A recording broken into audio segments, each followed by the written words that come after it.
Viewers, NDTV's rolling coverage of the big summit between Prime Minister Modi and President Putin continues. Hours to go before Russian President Vladimir Putin touches down in India around 6 p.m. today. There's lots lined up on the agenda for the two leaders, for the two countries, which includes defense, trade, energy, and several other aspects as well. To talk on that and a lot more, I have with me Russia Today's Rory Suchet, who joins me live on the broadcast.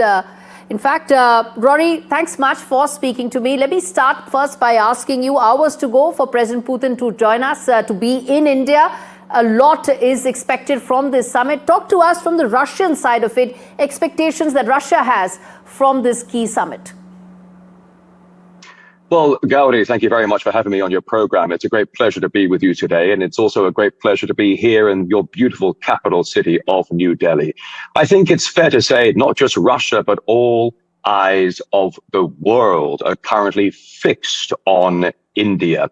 It's not just about this partnership, this special and privileged strategic partnership between Russia and India. It's also about the deep friendship between Vladimir Putin and Narendra Modi, a friendship that goes back not just years, but goes back decades as well to the Soviet Union and beyond. Now, what is Russia's position, Russia's viewpoint on the relationship between Putin and Modi? I'll tell you, the overall consensus is extremely positive, because at a time when the Trump White House has been dishing out sanctions and tariffs to so-called professional partners around the world, many countries are finding themselves suddenly being targeted. It wasn't that long ago that Modi was in Washington embracing the American president, only to come back home to beautiful India to be on the receiving end of 50% tariffs. Now, these are not just tariffs, these are essentially sanctions. Let's just cut to the chase, shall we? It's a matter of slowing down the growth of certain countries in the world. So essentially, as some might say, so the Western unipolar world order can keep its grip. But at a time now when many people say the world is splitting into two hemispheres, you have the Euro-Atlantic Alliance that generally represents 10% of the world. But then you have the strategic partnership of BRICS, for example, with India and Russia very much standing at the front of the main stage. So all eyes are on India. In Russia, there is an awful lot of attention to this because we understand the changes the world is going through today. We are seeing these strategic partnerships now taking place all around the world, these sudden coagulations of groupings of countries, whether it's the BRICS, the SCO, the Shanghai Cooperation Organization, or the ASEAN, for example. So we are living, as I have said before, at a time when decades do appear to be happening in weeks. So all eyes are currently fixed on New Delhi. Absolutely. All eyes are currently fixed on New Delhi. And New Delhi is indeed rolling the red carpet for President Putin. This is the next meeting of the two leaders after Tianjin, where they had a 45-minute long, no-holds-barred discussion in President Putin's vehicle. And a lot has changed since then, Rory. Whether it's defense, whether it's trade, whether it's energy, in your assessment, these are the three key factors that are likely to dominate discussions between the two leaders? Look, we've definitely got an awful lot on the table, Gauri, and I appreciate you asking such an important question. Agriculture, the economy, pharmaceuticals, military. Let's talk about space, Roscosmos. In fact, India is going to be producing a new spaceship, rocket ship, one new one every year for the next 3 years. How are these rocket ships going to get into space? Well, almost certainly they're going to be used what are called Russian cryogenic engines. Because if you bear in mind, in the recent past weeks, Russia unveiled a nuclear-powered ballistic missile called the Burevestnik. It unveiled a nuclear-powered underwater drone called the Poseidon. These items can essentially move indefinitely. The Burevestnik can loiter in the atmosphere, as some say, indefinitely. The same goes for the Poseidon underwater drone. But here's the key point to keep in mind.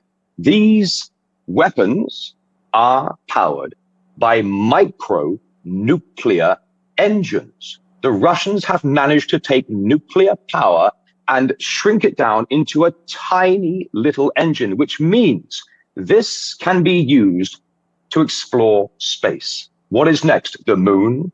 Are we going back to the moon? Is Mars next on the agenda? So when it comes to the bilateral trade between Russia and India, that, as we know, is now approximately at $70 billion, they're hoping it's going to be $100 billion in the very near future. It's not just the military aspects, because India has for so many years been one of the primary buyers of Russian military hardware. Yes. But it's also about, for example, trying to fill the discrepancy between the bilateral trade budget. I was coming to just that. When there is an aspiration of $100 billion trade, bilateral trade, there's also an expectation that that aspiration should lead to some sort of a stability and ensuring that it is not skewed towards Russia as it is right now. Yeah, I think it's a very, very fair comment, Gaudi. The fact of the matter is that 74% of the imports that India receives from Russia, the Russian exports, 74% is that of energy. And in October, at the Russian Valdai Discussion Think Club, they had a huge talk about this, and the Russian president said, we must work to soften the stance here. We must work to soften what is a gap between who's importing and exporting between India and Russia. There is a large discrepancy. So Putin has said, we will increase the imports of Indian pharmaceuticals. We will increase the imports of Russian agricultural products as well. And India, of course, as you know, is currently very nearly on the verge of receiving the rest of the S-400 air defense missile systems from Russia. I understand Modi is also interested in the S-500 that many say is the best in the world. So when it comes to bilateral trade between India and Russia, it spans the entire spectrum. But perhaps more importantly than that, it is the tried and tested friendship between Modi and Putin that has stood the test of time. So here we are, all eyes of the world currently fixed on New Delhi to see the results of this momentous meeting, the 23rd annual Russia-India summit, and Vladimir Putin's 10th visit to this beautiful country. Absolutely. You summed it up very well. But let me just ask you two last questions, Rory. One being the fact that this comes just, a day after a very long marathon 5-hour meeting that took place between President Putin as well as Steve Witkoff and Jared Kushner, in the hope of finding some sort of a peace formula. That hasn't happened. No breakthrough whatsoever. No peace formula on the table. This also comes when India has said, and Prime Minister Modi has said, that this is not an era of war. India has particularly said time and again that there has to be a way to end the war in Ukraine, whatever may be the peace formula. And the fact that there isn't any on the table right now, how much do you think that is likely to have any bearing whatsoever on the discussions? Well, Gary, it's a good question, Gary. I would say there is a peace formula actually on the table. It started off as a 28-point peace plan. This is the formula that they are currently working on. It goes from Washington to Kiev, to Moscow, to Kiev, to Washington. And each side has its own concerns and complaints. Now, at the end of the day, here's what people really need to understand. The fact of the matter of it is this: in Ukraine, the entire contact line, the entire front line is collapsing against the Ukrainians. Russia is absolutely 100% in the driver's seat right now in the continued conflict in Ukraine. Now, let's just backpedal just for a moment here. In 2014, when the United States financed the Maidan coup in Kiev, and ousted a democratically elected leader, that was when the true war began. It wasn't just a few years ago, it was back in 2014. And it was financed, that Maidan coup was financed, $5 billion was admitted to be spent by the US State Department. America kicked off this proxy with Russia. Then Europe jumped on board as their usual lapdogs, as they do. But now, as America has swiftly realized that they have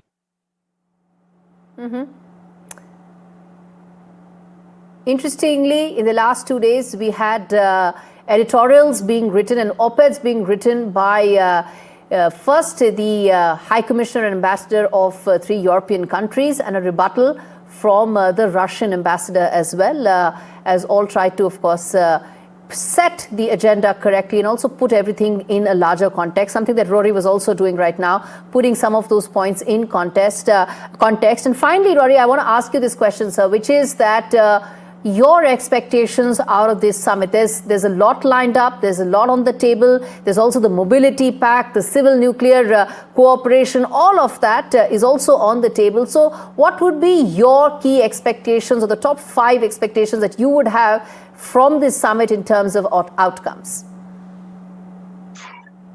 Gauri, it's, to me, on a personal level and a professional level, it's not just about bilateral trade with India buying the Su, the Sukhoi 30 MKI super fighter jets, or the T-90 tanks, or perhaps the joint collaboration efforts where they're going to be producing, for example, or already producing the BrahMos missile. You can take all of these economic factors into consideration, but Gauri, to me, it's much bigger than that.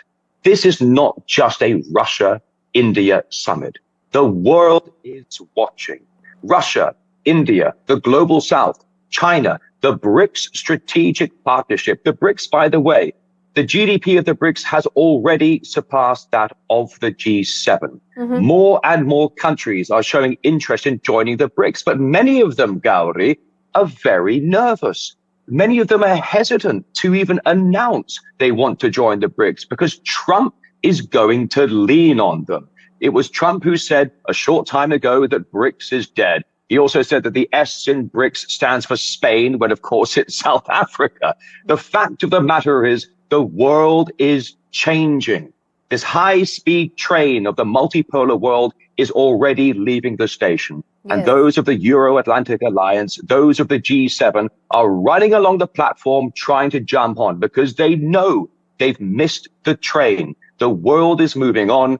And I think when it comes to bilateral ties with Russia and India, it's not just Russia and India. This summit represents a global perspective of the changes happening in the world today. And that high-speed train has India and Russia as one of its key engines when you talk about that multipolarity as far as this changing world is concerned. Rory, thanks much for speaking to us.